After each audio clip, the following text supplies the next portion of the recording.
So এই ক্লাসটার এই সাবজেক্টটার নাম প্রফেশনাল লেভেলে যে সাবজেক্টগুলো তার ভিতর অন্যতম, সেটা হচ্ছে ফাইন্যান্সিয়াল অ্যাকাউন্টিং অ্যান্ড রিপোর্টিং। হ্যাঁ, তো এটা আমরা এখন দেখব। সো এই সাবজেক্টটা বেসিকলি হচ্ছে যে নতুন করে আমরা খেয়াল করব যে 2018 সালে বইটা পাবলিশ হওয়ার পরে সেকেন্ড এডিশন এবছরই, গত বছর মানে জাস্ট এখন জানুয়ারি মাস, এটি হচ্ছে 2024-এ আসছে। তো এই সিলেবাসটা ভিতরে কিছু কিছু টপিকস আগের সিলেবাসের থেকে একটু চেঞ্জ দেখতে পেরেছি, বাট ভেরি ইন্টারেস্টিং। এটি যদি শুধুমাত্র আইএফআরএস বেস ধরে আপনি পড়েন এই সাবজেক্টে, স্পেশালি আমি আপনাদেরকে একটা কথা বলি যে এইটাকে যদি এখানে 15টা ক্লাস আছে, আমি 15 থেকে 20টা ক্লাস যদি নিতে পারি বা আরেকটু বেশি সংখ্যক হতে পারে, যেমন আজকের ক্লাসটা হয়তো টু লং হবে না, বাট কখনো কখনো যখন আমি সিঙ্গেল এন্টিটির ফাইন্যান্সিয়াল স্টেটমেন্ট প্রিপারেশন, যেটা আপনাদের পরীক্ষায় যেভাবে আসে, অথবা হচ্ছে যে কনসোলিডেশনের ব্যাপারটা করব, তখন হয়তো বড় হবে। বাট ইনিশিয়াল ক্লাসগুলো স্পেশালি থিওরিটিক্যাল এবং অঙ্ক করবার জন্য যে থিওরিটিক্যাল নলেজটা আমাদেরকে একদম ভিত্তি শক্ত করতে হবে, সেই জায়গায় হয়তো আধা ঘন্টা 1 ঘন্টার বেশি ক্লাসগুলো কন্টিনিউ করব না। আপনারা দোয়া করবেন যেন সুস্থভাবে অ্যাটলিস্ট 20 ক্লাস রাখতে পারি আপনাদের জন্য। স্পেশালি এটা রিকোয়েস্ট হচ্ছে আমাদের ফার্মের যারা 11-12 জন যারা হচ্ছে অলরেডি প্রফেশনাল লেভেলে পরীক্ষা দিচ্ছেন তাদের জন্য, এবং ডেফিনেটলি সিএ ইনস্টিটিউট আমাদের ইনস্টিটিউট অন্যরাও যারা পড়বেন বা দেখবেন তাদেরকে অগ্রিম ধন্যবাদ। এবং আপনারা ফিডব্যাক দিবেন, কোশ্চেন করবেন। আমার পড়ানো ভুল থাকতে পারে, অনেকদিন আমি পড়াই না। আমি বলেছি যে 2009 সাল থেকে 14 সাল পর্যন্ত পড়াতাম। এখন যারা আইসিবিতে ক্লাস নেই অনেকেই আমার এমআই এবং এফএম আমার ক্লাস থেকে পাশ করা। ওই সময় আলহামদুলিল্লাহ আমি পরপর 4বার আমি বেস্ট টিচার ছিলাম। একটা র্যাঙ্কিং হতো যে লাস্ট সেশনে কেমন অ্যাভারেজ এবং এই সেশনে অ্যাভারেজ হিসেবে শেষ করতে পেরেছিলাম। সো আপনারা দোয়া করবেন। সো আমরা এই সার্টিফিকেট লেভেলের ক্লাসগুলো আবারও আমি করব, বাট এখন হচ্ছে প্রফেশনাল লেভেলের এই প্রথম সাবজেক্টটা ফাইন্যান্সিয়াল অ্যাকাউন্টিং অ্যান্ড রিপোর্টিং। আমি মনে করি সিএ প্রফেশনে আপনার এই সাবজেক্টটা এবং হচ্ছে যে আমাদের অডিট অ্যান্ড অ্যাসুরেন্স, এই দুটো সাবজেক্ট খুব ভালোভাবে দরকার। আমরা যারা প্র্যাকটিসিং মেম্বার আমাদের অনেক ভুলভ্রান্তি থাকে বিভিন্ন সময়। আমরা এই অডিট অ্যান্ড অ্যাসুরেন্সের সাবজেক্টগুলো একদম লেটেস্ট নলেজ, পরীক্ষায় পাস এক জিনিস, আর এই নলেজগুলো থাকা খুব জরুরি। আমি আপাতত প্রফেশনাল লেভেলের ফাইন্যান্সিয়াল অ্যাকাউন্টিং অ্যান্ড রিপোর্টিং এর ক্লাসগুলো নিব, এবং এইখানে আপনাদের হচ্ছে মূলত ফান্ডামেন্টাল থেকে শুরু করে একদম অ্যাডভান্স লেভেল পর্যন্ত এই সাবজেক্টের উপরই ক্লাস নিতে চাই। আমরা যদি দেখি যে এইটার কোশ্চেনের যে ওয়েটেজ অ্যাভারেজ দেয়া আছে সেটি হচ্ছে যে accounting and reporting concept and ethics, যেটা আজকে ডিসকাশন করব, সেখানে 5 থেকে 10% মার্কস পাবেন।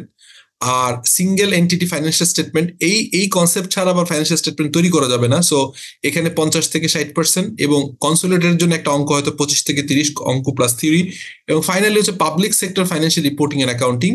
এটি হয়তো আমার একটু নতুন করে দেখতে হবে, এটা ইপসাসকে ফলো করেছে কিনা দেখতে হবে, বাট উপরে এগুলো রেগুলার আমি ফ্যাকাল্টি হিসেবে বিভিন্ন জায়গায় করে থাকি। আপনারা নিশ্চয় জানেন BICM, Bangladesh institute of capital market, even বিভিন্ন জায়গায় আপনার আপনার হচ্ছে যেটা হচ্ছে যে মিনিস্ট্রি লেভেলে অনেকগুলো, যে বাংলাদেশ ব্যাংক, তারপরে হচ্ছে মিনিস্ট্রি অফ পাওয়ারের যেটি হচ্ছে বিপিএমআই, সব জায়গায় আমি আইএফআরএস নিয়ে সেশন নিয়ে থাকি। ক্যাপিটাল মার্কেটের বাংলাদেশ সিকিউরিটিজ কমিশনের যে একাডেমি আছে ওখানে বিআইসিএম। সো এটা আমার কাছে খুব অ্যাজ ইউজুয়াল। সো হোপফুলি এই সেশনটা আপনারা খুব এনজয় করবেন। তো আমি যদি এখানে, তো আপনারা এটা দেখে নিবেন, হ্যাঁ, যদি এখানে কোনো কোশ্চেন থাকে করবেন। আমিও যে এই সাবজেক্টটার পড়ানোর অভিজ্ঞতা অন্য স্টাইলে আছে আইএফআরএস বেস, বাট এই বইটা আমার জন্য নতুন, সবার জন্যই নতুন। সো প্রথম chapter 1 reporting framework and ethics, যদি এখানে দেখি আপনারা, এখানে আমরা যেটা শিখবো যে লার্নিং টপিকস হচ্ছে financial statement, purpose and use of financial statement, basis মানে আমাদের ক্যাশ বেস এবং অ্যাক্রুয়াল বেস, সেই বেসিস অফ অ্যাকাউন্টিং কি বেস আছে, সেই বেসগুলো আমরা basis of accounting, the conceptual framework. এটি প্রথম দিকে বাংলাদেশের কনটেক্সটে কেউ খুব একটা গুরুত্ব দিত না। আমি লাস্ট 4-5 ইয়ার্স ধরে কনসেপচুয়াল ফ্রেমওয়ার্কে অনেকগুলো ভিডিও আছে, আমি চেষ্টা করব ওগুলো আপনাদের বিভিন্ন সময় দেওয়ার জন্য, লিঙ্ক খুঁজে। The regulatory framework, convergence process ছাড়া পৃথিবীতে যেভাবে আইএফআরএস এ কনভার্টেড হচ্ছে সেটি এখানে আছে। Inherent limitation of financial statement, যে লিমিটেশন গুলো থাকে, ethics and professional issues, that are the learning topics for this chapter. আর এখানে সামারি, এবং ডেফিনেটলি আপনারা দেখেন যে কোশ্চেন প্যাটার্নটা এখানে ডিসকাশন করা থাকে।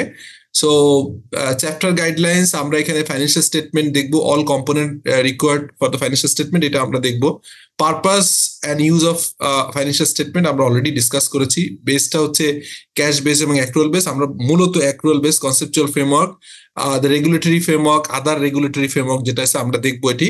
তারপর হচ্ছে সাস্টেইনেবিলিটি স্ট্যান্ডার্ড, এটা S1 S2 নিয়ে আমি অলরেডি ভিডিও করেছি। আমি চেষ্টা করবো যে এটা নিয়ে আপনাদের আলাপ করবার জন্য।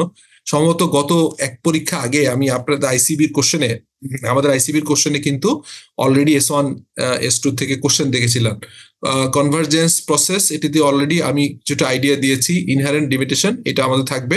সো আমরা এখন ফাইন্যান্সিয়াল স্টেটমেন্ট, এই ফাইন্যান্সিয়াল স্টেটমেন্টের ভিতরে হচ্ছে in Bangladesh all the companies must, আমরা কি দেখছি এখানে যে in Bangladesh all the companies must comply with the provision of the companies act. আমি আপনাদেরকে একটু ক্লিয়ার করি যে কোম্পানি অ্যাক্টটা কিন্তু আমাদের mother law for the companies, এবং ফাইন্যান্সিয়াল স্টেটমেন্টের যে আইএফআরএস এর স্ট্রাকচার সেটার সাথে স্লাইটলি ভেরিয়েশন আছে। আমরা যে শিডিউল গুলো দেখি কোম্পানিজ অ্যাক্টের, ওটা নিয়ে পরবর্তীকালে আমি আরেকটা ডিফারেন্ট টপিকস নিয়ে ডিসকাস করবো। তো কোম্পানি অ্যাক্ট অনুযায়ী বলা হচ্ছে কোম্পানি অ্যাক্টের 185 নম্বর সেকশনে যে এটাকে আপনার অডিট করতে হবে, কিভাবে করতে হবে, এছাড়া আপনার অ্যাকাউন্টস রাখতে হবে, পায়ের ডেফিনিশন বলা আছে।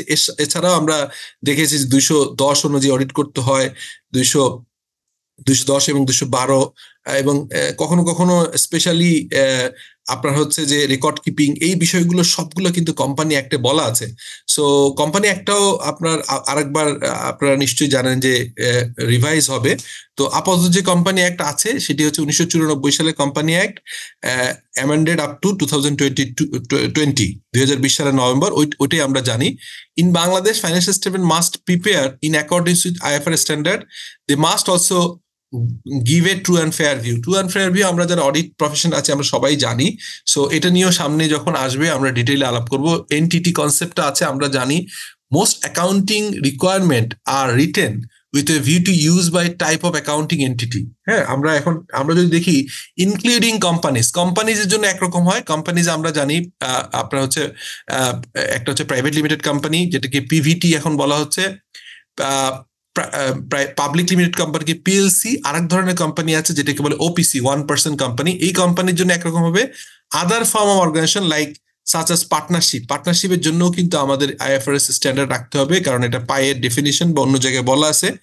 ইন দিস ওয়ার্কবুক, এটা আমাদের যে সি এর যে গাইডলাইন বই, the term company is usually used because the main focus of financial accounting and reporting syllabus is on the account of companies and group of companies. So আমরা companies নিয়ে মূলত করব। পার্টনারশিপের প্রেজেন্টেশনটাতে কিছুটা ছাড় পাবেন ডেফিনেটলি, বাট আমরা group of companies এর কিন্তু বা কোম্পানিজ সিঙ্গেল অথবা গ্রুপের জন্য আমাদের এটা বেশি অ্যাপ্লিকেবল হবে। ফাইন্যান্সিয়াল স্টেটমেন্টের পার্টে আমরা জানি the statement of financial position, মানে যেটাকে আমরা ব্যালেন্স শিট বলি, statement of profit or loss and other comprehensive income, and two separate statement, একটা হচ্ছে প্রফিট অ্যান্ড লস আর একটা হচ্ছে আদার কম্প্রিহেনসিভ ইনকাম। তারপর আছে the statement of change in equity, another statement of financial performance. এটা হচ্ছে এই ফাইন্যান্সিয়াল পারফরমেন্স, এটা তো হচ্ছে ফাইন্যান্সিয়াল পজিশন, ফাইন্যান্সিয়াল পারফরমেন্সের একটা এক্সটেন্ডেড পার্ট, বিকজ এখান থেকে আমরা চেঞ্জ ইন ইকুইটিটা দেখতে পারি যে সারা বছর লাভ ক্ষতির অংশটা কিভাবে চেঞ্জ ইন ইকুইটি হিট করে আমাদের হচ্ছে স্টেটমেন্ট অফ ফাইন্যান্সিয়াল পজিশন অর্থাৎ ব্যালেন্স শিটে আসে। তারপরে statement of cash flow IS7, এটি নিয়ে আমরা আলাপ করব। Notes to the financial statement, এটা মোস্ট ইম্পর্টেন্ট বিকজ এই ফাইন্যান্সিয়াল ডিসক্লোজার গুলো ইজ ভেরি ইম্পর্টেন্ট। এই নোটের ভিতরে the notes of the financial statement include accounting পলিসিগুলো বলতে হবে। এটা হচ্ছে পলিসির ব্যাপারে আরেকটা IS আছে, IS8। এখানে accounting policy and change in accounting policy, accounting estimate error, এগুলো আছে। আমরা ডেফিনেটলি আমরা অন্য ভিডিওগুলো দেখতে পারেন, বাট আমরা এই আলোচনা যখনই যে চ্যাপ্টারে যেরকম আলোচনা আসবে সেটিকে সেভাবে ডিসকাস করব। সো অ্যাকাউন্টিং পলিসি এটা আছে, the specific principle, conventions, rules and practices applied in order to reflect the effect of transaction and other event in the financial statement. এটা থাকলো। আরেকটা আছে detailed financial and narrative information supporting to the information of primary financial statement and other information not reflected in the financial statement but which is important to user in making their assessment. আমরা জানি যে যেমন IAS 37 হচ্ছে current liability, contingent liability. ওখানে দেখা যাবে যে contingent liability অনেক সময় আমরা রেকর্ড করবো না, কিন্তু কন্টিনজেন্ট লাইবিলিটি রেকর্ড না করলেও কন্টিনজেন্ট লাইবিলিটির যদি লেস পসিবল বা রিমোট হয়, বা কোনো কোনো ক্ষেত্রে যখন প্রবাবল হয় না, মানে লেস দ্যান 50% হয়, তখন নোটে আনতে হয়। এটাও কিন্তু পলিসি নোটে আসে, সরি এখানে ওই যে নোটস টু ফাইন্যান্সিয়াল স্টেটমেন্টে আসে। সো এটা আমাদেরকে বলতে হবে, এবং পলিসি নোটে বলতে হবে কোন কোন IAS IFRS আমরা কমপ্লাই করছি। এরপর হচ্ছে 1.3 requirement to produce financial statement limited liability companies. এটা আসলে বাংলাদেশে হচ্ছে আপনার কোম্পানি একটা আপনারা খেয়াল করবেন, company limited by shares, company limited by guarantee and unlimited liability company আছে। সো এটি নিয়ে আমার অন্য ভিডিওগুলো দেখে নিন যদি কোনো আগ্রহ থাকে আপনাদের, এটা আছে। বাট এখানে লিমিটেড লাইবিলিটি কোম্পানি নিয়ে কথা বলছি। লিমিটেড লাইবিলিটি মানে limited liability by shares. Limited liability companies are required by law to prepare and publish financial statement annually. এটাতে IAS 1 বলা আছে 1 বছর অথবা 52 উইক পর পর মিনিমাম করতে হবে একবার। The form and content by the regulated primarily by the national legislation, and in most cases must also comply with the financial reporting standard. এবং ফাইন্যান্সিয়াল স্ট্যান্ডার্ড রিপোর্টিং স্ট্যান্ডার্ড আমরা ICAB, institute of chartered accountants of Bangladesh থেকে আমরা audit practising সিস্টেমের ভিতরে এটা আমরা জানি যে IFRS বেস ফাইন্যান্সিয়াল স্টেটমেন্ট হবে, এবং এখানে অডিটরের একটা রেসপন্সিবিলিটি সেকেন্ডারি লেভেলে প্রিপেয়ারের পরেই থাকে, যেখানে দেখে whether the limited liability companies by shares তারা কি ফাইন্যান্সিয়াল রিপোর্টিং স্ট্যান্ডার্ড মেনটেন করছে কি করছে না। এর বাইরে ফাইন্যান্সিয়াল রিপোর্টিং কাউন্সিল এখন আমাদের হচ্ছে সেকেন্ডারি লেভেলে আমাদের কিন্তু রেগুলেট করে, এবং তারা কিন্তু ফ্ল্যাগ রেজার বা ওয়াচ ডগ হিসেবে কাজ করে, আলাদা বডি হিসেবে under the ministry of finance. In Bangladesh all companies must comply with the provision of the Companies Act 1994, CA 1994. The key impact of this follows: every Bangladeshi registered company is required to prepare financial statement. প্রত্যেকটা বাংলাদেশের registered company কে financial করতে হবে for each financial year, which is a true and fair view. True and fair view টা থাকতে হবে। True and fair view না থাকলে আপনি এটাকে ইনকমপ্লিট বা এটাকে আপনি একটা সাকসেসফুল ফাইন্যান্সিয়াল স্টেটমেন্ট বলতে পারবেন না, ইনকমপ্লিট হবে। আচ্ছা, the individual and some group financial statement may be prepared in accordance with the CA Act 1994 and regard format and additional information provided by the way of notes in accordance with the international accounting standard. এটা আসলে international financial reporting standard. এই accounting standard মানে হচ্ছে financial reporting standard. এখানে financial reporting standard হবে, কোনো কারণে একটু ভুল করেছে। আচ্ছা, filing ডেডলাইনস, legal regulations concerning the financial statement of an entity are of course specific to the companies of to the country of incorporation. যে দেশে আছে এই দেশে, তো বাংলাদেশের জন্য তো Bangladeshi companies come under the companies act 1994। 1994 সালে কোম্পানি অ্যাক্ট অনুযায়ী বাংলাদেশের যে কোনো কোম্পানি ইনকর্পোরেট হলে তাদের একটা ফাইলিং ডেডলাইন আছে। তারা জানি যে প্রতি বছর একবার তাদের রিটার্ন সাবমিট করতে হয় 31 ডিসেম্বরের ভিতরেই। এখানে কিছু বিষয় আছে, আপনারা আমার অন্য ভিডিওগুলো দেখে নিতে পারেন। যে কোনো কোম্পানি যদি একটা ফাইন্যান্সিয়াল একটা রিটার্ন থেকে আরেকটা রিটার্নে ম্যাক্সিমাম গ্যাপ হতে পারবে হচ্ছে 15 মাস, এবং প্রতি গ্রেগরিয়ান ক্যালেন্ডার ইয়ারে একবার রিটার্ন সাবমিট করতেই হবে। প্রথম কোম্পানি এটা একটু সুযোগ পায়, এটা 18 মাস পর্যন্ত গ্যাপ হতে পারে প্রথমবার ইনকর্পোরেটের পরে। বাট এরপরে প্রতি ক্যালেন্ডার ইয়ারে বা গ্রেগরিয়ান ক্যালেন্ডার ইয়ারে একবার RJC, the register of joint stock company, যারা কোম্পানিজ অ্যাক্টের প্রাইমারিলি রেগুলেটরি হিসেবে মিনিস্ট্রি অফ কমার্সের আন্ডার আছে, তাদের এই RJC তে রিটার্ন সাবমিট করতে হবে, রিটার্ন ফাইলিং করতে হবে। The Companies Act establishes deadline for the filing of financial statement. Non-listed company যেগুলো হচ্ছে লিস্টেড না, পাবলিকলি লিস্টেড না, 9 months after the financial end। তার মানে এইখানে কোম্পানি অ্যাক্টের একটা ইন্টারেস্টিং, এখানে যেভাবে বলছে আর একটু ক্লিয়ার করে বলি, এখানে অত ক্লিয়ার করা নাই। আপনি প্রতি বছরে একবার এজিএম করতেই হবে। খুব মনোযোগ দিয়ে খেয়াল করেন, প্রতি বছরে প্রতি ক্যালেন্ডার ইয়ারে অর্থাৎ 31 ডিসেম্বরের ভিতরে একবার এজিএম করতেই হবে, প্রতি বছর একবার করে। সেই এজিএম এর যে অ্যাকাউন্টস নিয়ে যাবেন আপনি, এজিএম এর 4টা এজেন্ডা থাকে: approval of the financial statement, appointment অথবা reappointment of the board of directors, মানে সিলেকশন অথবা reselection of the board of directors, appointment and reappointment of the auditors, and finally হচ্ছে any other objective and declared and approval of dividend. তো এখন এখানে যে financial statement approve করবেন, একটা AGM এ 9 মাস পর্যন্ত সর্বোচ্চ পুরনো অ্যাকাউন্টস নেওয়া যায়। অর্থাৎ আপনি যদি 31 ডিসেম্বরে কোনো এজিএম করেন, তাহলে তার ব্যাকে যে সর্বোচ্চ 9 মাস, অর্থাৎ সে মার্চ এন্ডের ফাইন্যান্সিয়াল স্টেটমেন্টের পরে, মানে আগে, মানে ফেব্রুয়ারি এন্ডে কোনো কিছু নিতে পারবে না। অর্থাৎ এজিএম এ আমরা অ্যাপ্রুভাল করবো অ্যাকাউন্টস, তার সর্বোচ্চ পুরনো হতে পারবে 9 মান্থস ওল্ড। আচ্ছা, listed companies are required by the Bangladesh Securities and Exchange Commission rules to file their financial statement of 4 months of the financial. তাহলে নন লিস্টেড কোম্পানির জন্য সর্বোচ্চ 9 মাস as per the companies act. আর কোম্পানি অ্যাক্টকে supersede করছে the Bangladesh securities exchange commission rules and regulation এবং act যেটা আছে, অর্ডিন্যান্স, সেটাকে বলছে যে 4 মান্থস পুরনো। তাহলে লিস্টেড কোম্পানির জন্য 4 মাস পুরনো অ্যাকাউন্টস নিয়ে সর্বোচ্চ মানে এজিএম করা যাবে। আর হচ্ছে নন লিস্টেডের জন্য প্রাইভেট এবং ওপিসি গুলো, এটি হচ্ছে, বা নন লিস্টেড পাবলিক গুলো 9 মান্থ করতে পারবে। Financial reporting standard, company financial statement must comply with relevant financial reporting standard and other professional guidelines, and although these learning materials assume the preparation of the financial statement in accordance with IFRS standard. IFRS standard অনুযায়ী এই বইয়ের সবকিছুই IFRS standard অনুযায়ী করতে হবে। এবং আমি আপনাদেরকে বলে রাখি, আমার অনেক ক্লাসে আমি বলি IFRS is IFRS, IAS also IFRS. So IAS এবং IFRS কে একত্রে আমরা IFRS বলতে পারি। The financial reporting standard, IFRS standard, these are issued by the International Accounting Standard Board, IASB, যেটা আগে ছিল IASC। 2000 সাল পর্যন্ত এটা নাম ছিল ইন্টারন্যাশনাল অ্যাকাউন্টিং স্ট্যান্ডার্ড কমিটি। হ্যাঁ, এখন হয়ে গেছে ইন্টারন্যাশনাল অ্যাকাউন্টিং স্ট্যান্ডার্ড বোর্ড। 2000 সালে জুলাইয়ের 1 তারিখের পর থেকে international accounting standard board.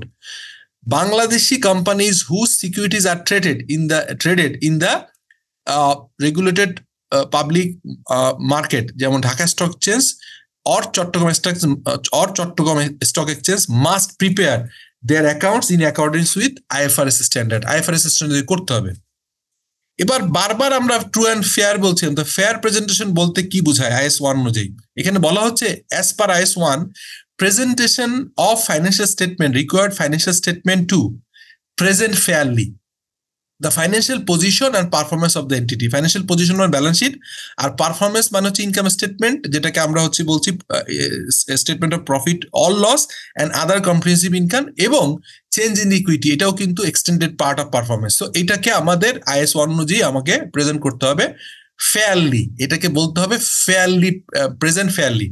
Present fairly is explained as representing faithful, আপনি যা বিশ্বাস করেন ট্রু সেন্সেই করবেন। এখানে কোনো রকম ফেক জিনিস, উইন্ডো ড্রেসিং, এখানে মেকিং এর কোনো সুযোগ নাই। faithfully the effect of the transaction, real ট্রানজেকশনের ফেথফুল ইফেক্টটা দেখাতে হবে। এখানে বানানো উইন্ডো ড্রেসিং এর কোনো সুযোগ নাই। In general term, these will be the case of IFRS standard are ahead to IAS 1 state। এখানে আরেকটা জিনিস বলি, আপনারা একটু কনফিউজ হতে পারেন। আমরা IAS 1 পড়ছি, বা 2027 সালের, আপনারা একটু মনোযোগ দিয়ে শুনেন, 2027 সালের 1 জানুয়ারি থেকে ম্যান্ডেটরিলি IAS 1 বন্ধ হয়ে IFRS 18 আসছে। তো সেই পর্যন্ত এটা হচ্ছে early adoption is permissible, but 1 জানুয়ারি 2027 এটা মাস্ট করতে হবে IFRS 18। সেই কারণে এখন আমরা IAS 1 পড়ছি, বাট এই বইটা যেহেতু নতুন আসছে, এটা হয়তো খেয়াল করা হয়নি বা কোনো কারণে এটার আগেই হয়েছে। আমরা এখানে কিন্তু এই শীঘ্রই আমরা দেখতে পাবো যে IAS 28, so IFRS 18, I beg my apology, এটা IFRS 18। তো আপনাদের সামনে যারা পরীক্ষা দিবেন তারা IAS 1ই লিখবেন, কিন্তু আপনারা এখানে একটা নোট দিবেন, সবচেয়ে বেস্ট রেজাল্ট হবে, আপনারা ভালো করবেন, টিচাররা খুশি হবে যদি আপনি লিখে দেন যে নতুন করে IFRS 18 আসছে, এটা ম্যান্ডেটরি অ্যাপ্লিকেশন 2027 সালের 1 জানুয়ারি। এখানে ইনকাম স্টেটমেন্টের প্রেজেন্টেশনে কিছু চেঞ্জ আসছে, তো এটা আপনি মেনশন করে দিলে টিচার বুঝতে পারবে যে আপনি জানেন। কিন্তু এখনো যেহেতু সুযোগ আছে IAS 1 অনুযায়ী করা, ম্যান্ডেটরি করা হবে আজ থেকে আপনার 25-26 2 বছর এখনো আছে। তো সেই কারণে আপনি ওটা জানেন, বাট আপনি IAS 1 যেহেতু আপনার সিলেবাসে আছে এটা করছেন। বাট কোনো কারণে যদি IFRS 18 নিয়ে কোনো কোশ্চেন আসে, এই কারণে আমার একটা একাধিক ভিডিও আছে, আপনারা একটু দেখে নেবেন এই লিঙ্কের পরে। IAS 1 state that departure from the IFRS standard known as the true and fair override are only allowed. সাধারণত আমরা জানি কনক্লুসিভলি, মানে একদম রিগোরাসলি IFRS ফলো করতে হয়, ডিপারচারটা অ্যালাউ করে না। কিন্তু ফেয়ার যখন হচ্ছে ট্রু অ্যান্ড ফেয়ার ওভাররাইড করে, তখন হচ্ছে ইন এক্সট্রিমলি রেয়ার কেস। আমি প্রায় বলি যে IFRS আপনি মানতে হবে 99.99% টাইমে। মাঝে মাঝে যদি কোনো রেয়ার কেসে এমন হয় যে IFRS কমপ্লাই করে ফাইন্যান্সিয়াল স্টেটমেন্ট প্রেজেন্ট করলে ইউজার অফ দ্য ফাইন্যান্সিয়াল স্টেটমেন্টটা ট্রু অ্যান্ড ফেয়ার ভিউ পাচ্ছে না, তখনই আপনি এটাকে ডিপারচার করতে পারবেন, এবং ডিপারচারের কারণ এবং অন্যগুলো আপনাকে নোটে দিতে হবে। তবে এখানে মনে রাখতে হবে, ভুল করে আপনি ইচ্ছাকৃত করে যদি কোনো IFRS রিকোয়ারমেন্ট ফুলফিল না করেন, তাহলে কিন্তু আপনি কমপ্লায়েন্স হচ্ছে না, এবং এখানে নোট দিলে এটা শুদ্ধ হবে না। অর্থাৎ আমি পারপাসফুলি ইচ্ছা করে কোন একটা IFRS কমপ্লাই করলাম না, আমি নোট দিয়ে বললাম যে অমুক IFRS কমপ্লাই করি নাই, আমি এটা করেছি, সেটা শুদ্ধ হবে না, সেটা অশুদ্ধ, নন compliance. Where compliance with the IFRS standard would be misleading as to conflict, already আমি বলছি, with the objective of financial statement as set out in the conceptual framework, that is to provide information about financial position, performance and changes in the financial position that is useful to a wide range of user. মানে এই কথাটা already বলছি, শুধুমাত্র particularly এমন যদি হয়, খুবই rare, 0.00 হবে এরকম পার্সেন্টেজ, যে IFRS কমপ্লাই করলে reflection of the true picture properly হচ্ছে না, অথবা ইউজার অথবা readers of the financial statement, user অথবা readers of the financial statements তারা প্রপার জিনিসটা পাচ্ছে না, তখনই আপনি ডেভিয়েশন করতে পারবেন, তখনই আপনি ডিপারচার করতে পারবেন। বাট এই ডিপারচারটা অবশ্যই আপনাকে যেটা note to the financial statement বলতে হবে। True and fair view in Bangladesh, there is an overriding Companies Act requirement that financial statement should present. এখানে কোনো জায়গায় কোম্পানি অ্যাক্টে সামান্যতম বা ইদ্রা যে আইন আছে, ইন্স্যুরেন্স কোম্পানি আইনে, এই কিছু জায়গায় একটু গ্যাপ আছে। In Bangladesh there is an overriding Companies Act requirement that financial statement should present a true and fair view. The term is not defined in the Companies Act or accounting standard. আমরা দেখছি যে এখানে company অ্যাক্টে এটা বলা নাই। True is usually seen as an objective concept reflecting factual accuracy. তাহলে true মানে হচ্ছে, বলছে এটা খুব ইম্পর্টেন্ট, দেখেন বলা হচ্ছে true is usually seen as an objective concept reflecting the factual accuracy, মানে যে ফ্যাক্ট দিবেন এটা ফ্যাকচুয়াল অ্যাকিউরেসি থাকতে হবে within the boundary of the materiality. এই ম্যাটেরিয়ালিটি আর একটা ইস্যু, ম্যাটেরিয়ালিটি একটা আমাদের যে কনসেপচুয়াল ফ্রেমওয়ার্কে true and fair view, materiality, এগুলো আমরা দেখবো। সো আমাদের যেটা করতে হবে, ফ্যাকচুয়াল অ্যাকিউরেসি থাকতে হবে within the boundary of ম্যাটেরিয়ালিটি।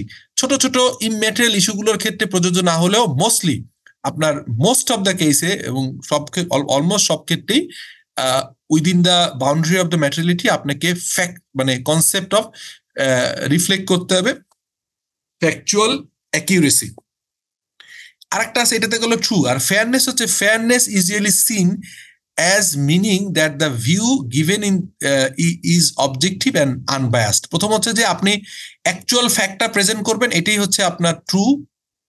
R fairness হচ্ছে আপনি হচ্ছে অবজেক্টিভ এবং আনবায়াস হবেন, কোন রকম বায়াস হয়ে আপনি ওনারদের দ্বারা, স্টেক হোল্ডারদের দ্বারা, রেগুলেটরি অথরিটি দ্বারা অথবা কোনো এমপ্লয়ির দ্বারা আপনি বায়াস হয়ে আপনি কোনো রং প্রেজেন্টেশন করতে পারবেন না। তার মানে আপনি আনবায়াস ভিউ এবং অবজেক্টিভ বেস, সাবজেক্টিভ না হয় অবজেক্টিভ বেস যখন প্রেজেন্টেশন করবেন, তখন আপনার ফেয়ারনেস এনশিওর হবে।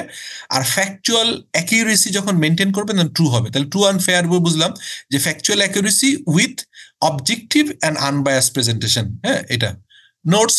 এখানে নোটস কি থাকে, what constitute a true and fair view can then be restricted by stating that where a choice of treatment or method is permitted, the one selected should be the most appropriate to the company's circumstances.